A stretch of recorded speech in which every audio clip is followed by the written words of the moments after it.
Sharing. Hello everyone. Hello, Hi, I am Taranjeet Kaur. I'm Farah Arfin. We are here to discuss about diabetes. Today is the World Diabetes Day and we thought we would be simplifying it for you. So we all wish there would be someone who could help us understand, simplify diabetes. सब बोलते हैं prevention करनी चाहिए, lifestyle changes, कौन से changes, कैसे changes, और because both of us our metabolic balance consultants, तो हमने सोचा क्यों ना आपको मेटाबॉलिक बैलेंस के थ्रू ही समझाएं कि इसको कैसे मैनेज करना है इन डायबिटीज कंडीशन को, या प्री डायबिटीज या इंसुलिन रेजिस्टेंस। लेकिन सबसे पहले अब हमें अगर ये मालूम है कि मेटाबॉलिक बैलेंस प्रोग्राम इस सब में हेल्प करता है, तो कैसे हेल्प करता है? क्योंकि वो हमारा इंसुलिन रेगुलेशन करता है। That program helps us to regulate and manage insulin levels, insulin hormone in our body. But what is this insulin all about? ये है क्या, और ये सिर्फ डायबिटिक लोगों में होता है या ये सब में होता है? Farah will help us understand all this. Over to you, Farah. Yeah. So, insulin एक बहुत ही इम्पॉर्टेंट हार्मोन है और ये हार्मोन का बहुत ही इम्पॉर्टेंट रोल हमारी बॉडी में होता है, क्योंकि ये हार्मोन ग्लूकोज को हमारी बॉडी में लेता है। और ये ग्लूकोज कहाँ से आता है? ये ग्लूकोज आता है जो आप खाना खा रहे हो। जब आपने खाना खाया और ग्लूकोज आपकी बॉडी में बना तो पैंक्रियाज इंसुलिन रिलीज करता है, और ये जो इंसुलिन है ये आपके ग्लूकोज को कन्वर्ट करता है एनर्जी में। तभी हमको थोड़ी सी एनर्जी फील होती है, जैसे पेट्रोल हमारी गाड़ी में आया और हमारी गाड़ी चलने लगी, तो वो जो आपको एनर्जी आई वो किस वजह से आई? क्योंकि इंसुलिन ने वहां अपना काम कर दिया। लेकिन होता क्या है कि विथ टाइम आप, जिसे हम बोलते हैं लाइफस्टाइल मॉडिफिकेशन, क्योंकि आप क्या कर रहे हो, आप शुगरी प्रोडक्ट्स, प्रोसेस्ड फूड हम इतना ज्यादा खा रहे हैं, हम थोड़ी थोड़ी देर में खा रहे हैं और हम यही सोच रहे हैं कि मैंने इतना तो नहीं खाया और इतना अनहेल्दी भी लाइफस्टाइल मेरी नहीं है, लेकिन आप तो हर थोड़ी देर में कुछ खा रहे हो, तो आप इंसुलिन इतना ज्यादा आपका गड़बड़ हो जाता है, क्योंकि हर थोड़ी थोड़ी देर में वो पैंक्रियाज इंसुलिन रिलीज कर रहा है, इंसुलिन बने जा रहा है। इंसुलिन अभी आपकी बॉडी में अच्छे से घूम रहा है। अब ये इंसुलिन जब इतना ज्यादा आपकी बॉडी में हो गया है तो क्या होगा? आपकी बॉडी रेजिस्ट हो जाएगी, जिसे हम बोलते हैं इंसुलिन रेजिस्टेंस। आपकी बॉडी को पता ही नहीं है कि मुझे इंसुलिन कितना चाहिए, कितना नहीं चाहिए। जितना इंसुलिन, हमारी भूख बढ़ेगी, हमारी क्रेविंग्स बढ़ेंगी, मीठे के लिए क्रेविंग्स बढ़ेंगी, तो बहुत जरूरी अब ये हो जाता है कि हम ये इंसुलिन करेक्शन करें। अब लोगों को क्या लगता है कि भाई, मैंने बड़े लोगों से बात करी और हमारे पास लोग आते हैं, वो बोलते हैं कि मेरी तो शुगर्स 100 को क्रॉस कर गई है, मेरा HbA1c 5.6 को क्रॉस कर गया है, मेरी नींद भी ठीक नहीं है, मेरे एनर्जी लेवल्स भी थोड़े कम है, लेकिन मुझे डायबिटीज नहीं और मेरा इंसुलिन तो ठीक है।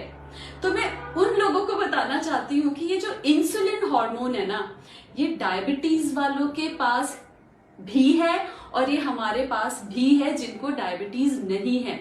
ये हार्मोन हम सबकी बॉडी में होता है, ये सिर्फ डायबिटीज वालों के साथ ही नहीं है। सिर्फ और सिर्फ टाइप 1 डायबिटीज जिन लोगों को है, जो कि हम सबने देखा है कि जब भी टाइप 1 डायबिटीज वाले लोग होते हैं वो खाना खाने से पहले इंसुलिन शॉट्स लेते हैं, क्योंकि उनकी बॉडी या तो इंसुलिन बना नहीं रही है या बहुत कम इंसुलिन बना रही है, जो कि बॉडी यूज ही नहीं कर पा रही है। तो ये सिर्फ उनकी बॉडी में इंसुलिन का थोड़ा है, पर अदरवाइज हम सबकी बॉडी में इंसुलिन है। इंसुलिन बहुत इंपॉर्टेंट हार्मोन है हम सबके लिए।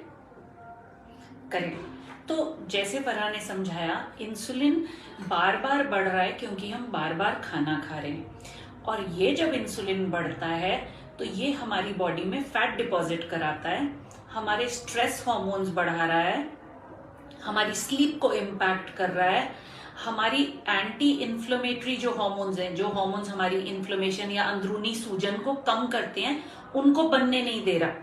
ठीक है।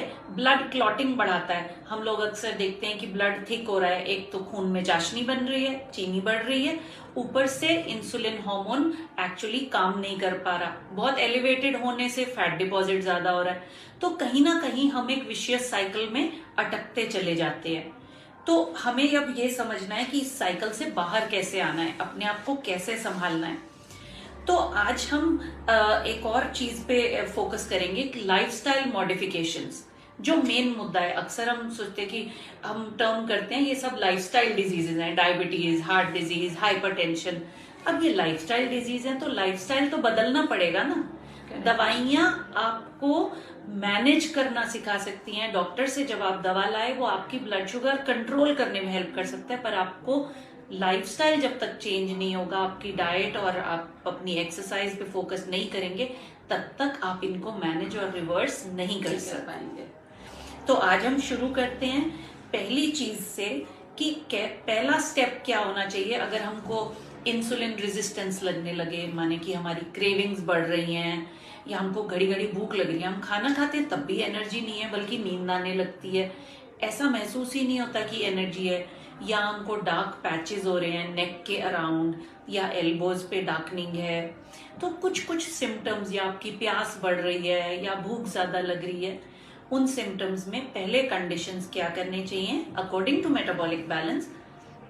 Do 3 meals a day, 3 balanced meals। हर मील पे आपका प्रोटीन यानी कि कुछ दाल, मीट, चिकन, एग, कुछ ना कुछ वो हो, प्लस एक सीरियल हो। अब जरूरी नहीं कि आप मैदे वाले डिमसम्स खा के या नूडल्स खा के उससे बोलें, वो वंस इन अ वाइल करना is still okay, not like an everyday feature कि आपको कुछ नहीं मिला तो आप सिर्फ यही चीजें खाए जा रहे हो। इंपॉर्टेंट सीरियल्स लें और कॉम्प्लेक्स ग्रेन्स लें, जैसे कि बार्ले, ओट्स या वीट भी ले रहे हैं तो उसमें ब्रांड मिक्स करो, क्योंकि आज वाला जो वीट अवेलेबल है उसमें ब्रांड नहीं है। तो older wheat varieties, if you can get those, you can try including those. Rye है, बार्ले, ओट्स, जैसे मैंने बोला बकवीट, कुट्टू का आटा या सामक के चावल, ये सब चीजें। प्लस हमें चाहिए कि हम 3 प्रॉपर मील्स करें, प्रॉपर इनके टाइमिंग्स रखें, ठीक है। और इसके बाद आपको नेक्स्ट रूल फराह बताएंगी। तो अब जैसे कि मैम ने बोला कि हम 3 मील्स लें, अब 3 मील्स तो हो गया breakfast, lunch and dinner. 3 meals कुछ लोगों के लिए होगा breakfast, pre meal and dinner. तो 3 मील्स को एक्सप्लेन करना इज इम्पोर्टेंट कि 3 मील्स का मतलब है breakfast, lunch and dinner with 5 hours of break. तो ये जो 3 मेजर मील्स हैं ये जरूरी है मेटाबॉलिक बैलेंस में, और 5 घंटे का मिनिमम ब्रेक जरूरी है। ये 5 घंटे का ब्रेक क्यों जरूरी है? हमने बात करी इंसुलिन की, ये जो इंसुलिन है ये नीचे कैसे आएगा? Lifestyle modification. 5 घंटे में ये इंसुलिन नीचे आता है। जब ये इंसुलिन नीचे आता है तो फैट बर्निंग शुरू होती है।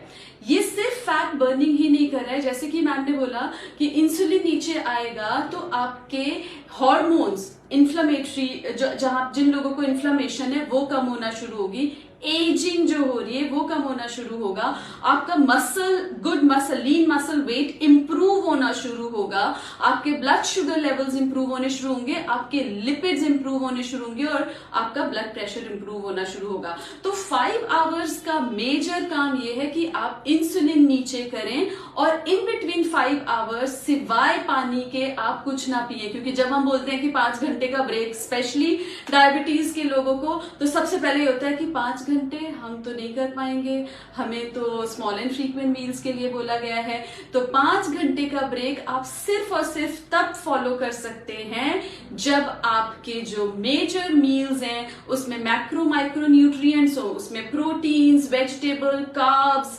सफिशिएंट फैट्स और फ्रूट्स भी हो। तो अगर आप ये पूरी कंप्लीट मील इस तरह से लेंगे, आप अपने 5 घंटे मेंटेन कर सकते हैं। इसके साथ साथ अब आपका 5 घंटे का ब्रेक हुआ, उसके साथ साथ जरूरी ये है, जैसे मैं और मैम शायद हम अपने लास्ट उसमें भी हमने बोला था 3 डिफरेंट काइंड ऑफ प्रोटीन्स।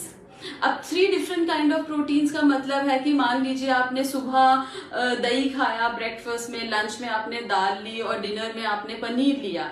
हमने तो बोल दिया कि आप ये लीजिए, लेकिन आपने अपनी क्वांटिटी 2 पीस पनीर के रखे, 4 चम्मच दाल की रखी, 2 चम्मच दही के रखे, तो हमें उतना नहीं करना है। हमें प्रोटीन अच्छी अमाउंट में लेनी है और उसके लिए क्या अमाउंट होना चाहिए, कितना खाना है, आप हमें कांटेक्ट कर सकते हैं, क्योंकि metabolic balance is the only program which teaches you what's your portions, what's your protein is good to correct your insulin. और बहुत इंपॉर्टेंट एक यहाँ पे ये भी चीज है कि ये 3 डिफरेंट प्रोटीन्स के साथ साथ हम अपना खाना शुरू भी प्रोटीन्स के साथ ही करें, क्योंकि जब हम अपना खाना प्रोटीन के साथ शुरू कर रहे हैं तो हम इंसुलिन प्रोडक्शन कम कर देते हैं। और जैसे इंसुलिन का प्रोडक्शन कम होता है, आपकी बॉडी फैट्स ज्यादा अच्छे से बर्न करेगी और आप सेशिएट भी ज्यादा देर तक फील करेंगे। Next tips to you ma'am. तो जैसे अभी फरहा ने समझाया कि हमें प्रोटीन हर मील पे लेना है और एडिक्वेट प्रोटीन। अक्सर हम इंडिया में देखते हैं कि अगर हम बोले दाल, तो जैसे जैसे हमारी उम्र बढ़ती है हम बोलते हैं अच्छा 2 चम्मच दाल या आधी कटोरी दाल ले ली। आधी कटोरी दाल, या कई लोग सिंपल ऐसे भी बोलते हैं कि हम तो बहुत हेल्दी खाते हैं, घिया की सब्जी और रोटी। हाँ। अब घिया की सब्जी और रोटी दोनों कार्बोहाइड्रेट्स हैं, इनको टूट के चीनी बनने में देर नहीं लगेगी। वो चीनी ही ग्लूकोज है, जब बॉडी उसको ब्रेक डाउन करके कन्वर्ट करती है। तो अगर आप हेल्दी समझ के घिया और रोटी खा रहे हो, make sure to include some protein which can sustain you for long. जब फरहा ने सैटिस्फाइटी की बात करी, माने पेट भरा रखना।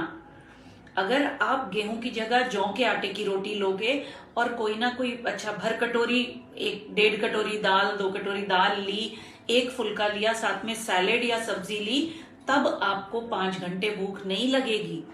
नहीं तो जब हम बोलते हैं कि 5 आवर्स गैप, सुबह 8 से 9 नाश्ता, 2 से 3 लंच, रात को 8 से 9 डिनर, तो उसके बीच के गैप को मेंटेन करने के लिए भी हमें एडिक्वेट प्रोटीन चाहिए अक्सर। और ये गैप हमें, जैसे फरहा ने समझा रही थी कि इंसुलिन को नीचे आने का मौका दिया जाए।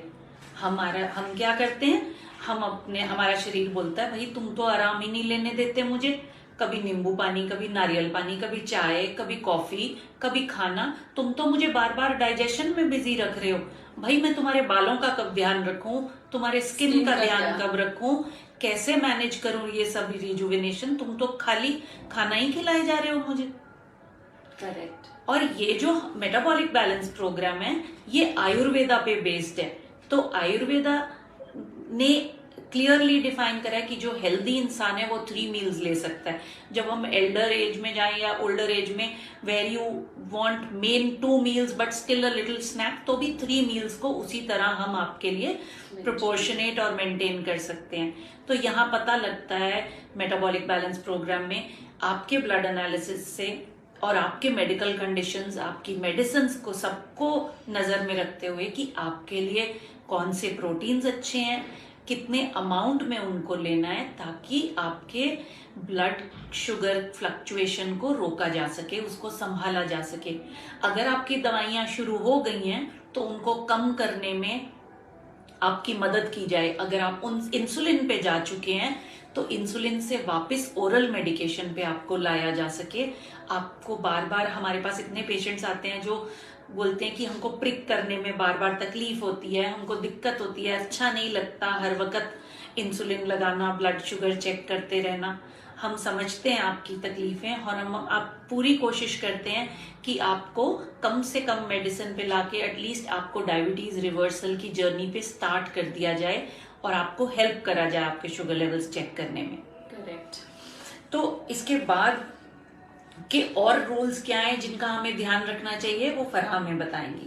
So, अब एक और इम्पोर्टेंट रूल आता है जो कि जब हम बचपन में थे तो शायद सबने ये बात सुनी होगी, च्यू योर फूड वेल। हमारे पेरेंट्स, दादा दादी, नानी नाना सब ये बोलते थे ना कि बेटा बोलो मत, चबाओ खाना अच्छे से। अब तक वो सब रूल्स हम भूल चुके हैं। तो metabolic balance actually is taking you to your roots, कि अपना खाना आपको अच्छे से चबाना है। क्योंकि जब आप अपना खाना अच्छे से चबा रहे हो तो आप कुछ डाइजेस्टिव जूसेस है जिनको एक्टिवेट कर रहे हो, और जब आप खाना अच्छे से चबा रहे हो आप उतना ही खाओगे जितना आपको खाना है। एक्स्ट्रा खाना आप नहीं खाओगे, आप सेशिएट जल्दी फील करोगे।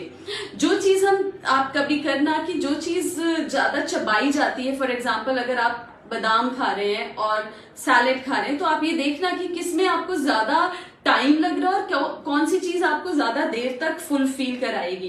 तो च्यूइंग जो है वो बहुत इंपॉर्टेंट एक चीज टिप है जो कि डायबिटीज के साथ साथ मुझे लगता है इसे कि सब लोगों को फॉलो करनी चाहिए।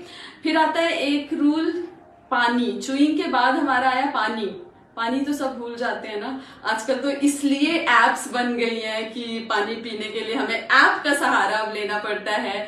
तो पानी इज वेरी वेरी इंपॉर्टेंट, क्योंकि पानी एक ऐसी चीज है जो कि आपके न्यूट्रिएंट्स के एब्जॉर्प्शन में हेल्प कर रहा है, आपको फुलफिल कराने में हेल्प कर रहा है, क्योंकि अगर आपने पानी कम किया तब भी आपकी क्रेविंग्स और हंगर पैंग्स बढ़ेंगे। और उसके बाद आता है कि आपको अपनी जो मील्स हैं उनको कब खत्म करना है, मतलब आपकी लास्ट मील कितने बजे होगी। जैसे मैम ने टाइमिंग्स बताए, डिनर जो हमारा है वो बिटवीन 8 to 9, सो 9 o'clock के बाद हमें अपनी मील्स खत्म करनी है, जिससे कि हम लिवर को टाइम दें डाइजेस्ट करने में और टॉक्सिन्स रिमूव करने में। अगर हम लेट नाइट मील्स लेते हैं, हमारे लिवर काम कर ही नहीं पाता, हमारे टॉक्सिन्स बॉडी में रह जाते हैं। या आपने हमारी प्रीवियस सीरीज में देखा होगा लिवर वाली, जिसमें हमने सब लिवर के फंक्शंस को किया था। तो 9 बजे is the deadline where one need to finish the meals. और उसके साथ हम ये भी ऐड करेंगे कि 9 बजे अगर आप खाना खत्म कर रहे हो तो आप 11 बजे 2 घंटे तक फिर आप सो जाएं। कई लोग क्या करते हैं, हम लोग अक्सर देखते हैं, बोलते हैं हम अपना डिनर 7 बजे कर लेते हैं। जब हम उनसे पूछते हैं आप सोते कब हो, तो हम 12 बजे सोते हैं, उससे पहले फिर से एक स्नैक ले लेते हैं। ऐसा नहीं करना है। So let your meal be a proper meal. Even if you finish it at 9, sleep at 11, you give 2 hours time at least for the food to get digested before you sleep. और mid और रात तक उठे रहना, serials देखना, रात को देर देर तक सोने से ना कि सिर्फ आप स्नैकिंग अपनी क्रेविंग बढ़ा रहे हो, बट जैसे फरहान ने समझाया, लिवर फंक्शनिंग डिसरप्ट होती है। जो लिवर क्लेंजिंग का टाइम है वो अकॉर्डिंग टू आयुर्वेदा भी रात को 10 से सुबह 2 बजे तक है। अगर आप सोई 1 बजे रहे हो तो लिवर क्लेंजिंग नहीं हो पाएगी। तो इट्स वेरी वेरी इंपॉर्टेंट, जो फरहान ने बोला कि chew your food well, drink adequate water. जब हमें डायबिटीज है तो हमारा खून चाशनी बन रहा है, हमारे ब्लड में शुगर ज्यादा होती जा रही है, और अगर हम पानी भी नहीं पिएंगे, ब्लड को नॉर्मलाइज उसके थिकनेस पे नहीं रहने देंगे, ज्यादा चीनी होगी तो ब्लड सेल्स आपस में जुड़ने लगते हैं, यानी कि क्लॉट्स ज्यादा बनने लगते हैं।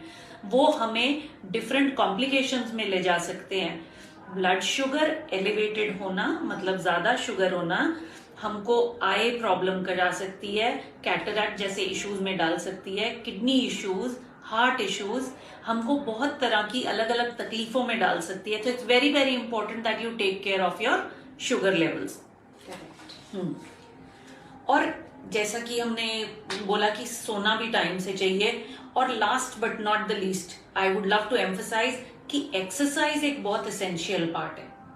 हम सब जब ब्लड शुगर रेगुलेशन की बात करते हैं तो डाइट के साथ एक्सरसाइज का भी उतना इम्पोर्टेंट रोल है।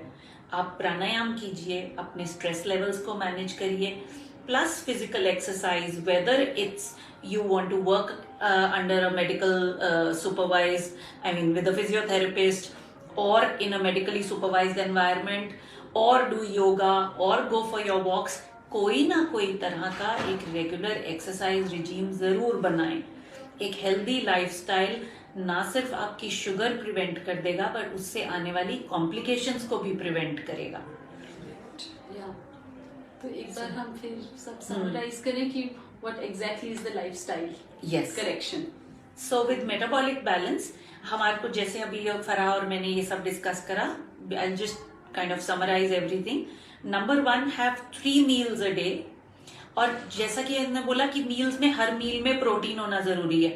अब वो प्रोटीन जो नॉर्मली हम घरों में यूज करते हैं वो है दही है या दूध है, दाल है, स्प्राउट्स हैं, पनीर है, टोफू है, चिकन है, एग्स हैं, फिश है। इनमें से कोई भी एक प्रोटीन आप लेके हर मील पे एक, और दिन में 3 मील्स हैं तो तीनों पे अलग अलग प्रोटीन रखो, ताकि जो बॉडी की अमाइनो एसिड रिक्वायरमेंट है वो पूरी हो, यानी कि जो हार्मोन्स एंजाइम्स उसे बनाने हैं वो तरीके से बना सके, उसको अपना सारा रॉ मटेरियल मिल जाए। फिर ऑयल भी लेना जरूरी है। ये मत सोचिए कि ऑयल की जरूरत नहीं है, हमको एडिक्वेट ऑयल भी ऐड करना है, क्योंकि जब हम ऑयल ऐड करते हैं, प्रॉपर प्रोटीन्स और सीरियल्स, तो हमारी ब्लड शुगर जल्दी स्पाइक नहीं कर पाते हैं। खाना डाइजेस्ट होने में देर लगता है, आराम से डाइजेस्ट होगा तो शुगर धीरे धीरे बढ़ेगी, right? Then as Farah said, chew your food well, drink adequate water, finish your meals before 9 p.m. Exercise is important, so do your exercises. So these are very very important things जो कि metabolic balance के कुछ rules हैं जो you people can include in your lifestyle. और अगर आपको फिर भी ऐसा लगे कि आपको नहीं समझ पा रहे या आपको डिफिकल्टी आती है अपने शुगर लेवल्स मैनेज करने में, या आपका HbA1c लेवल 5.6 से ऊपर जा रहा है, 6-7 की तरफ जा रहा है, और आपके कोशिशों के बावजूद भी आप नहीं उसको संभाल पा रहे, you may please contact us and get your appointment booked. We'll help get your metabolic balance plan developed and help you get back to good health. Yes, and to control your HbA1c, blood sugar levels, everything.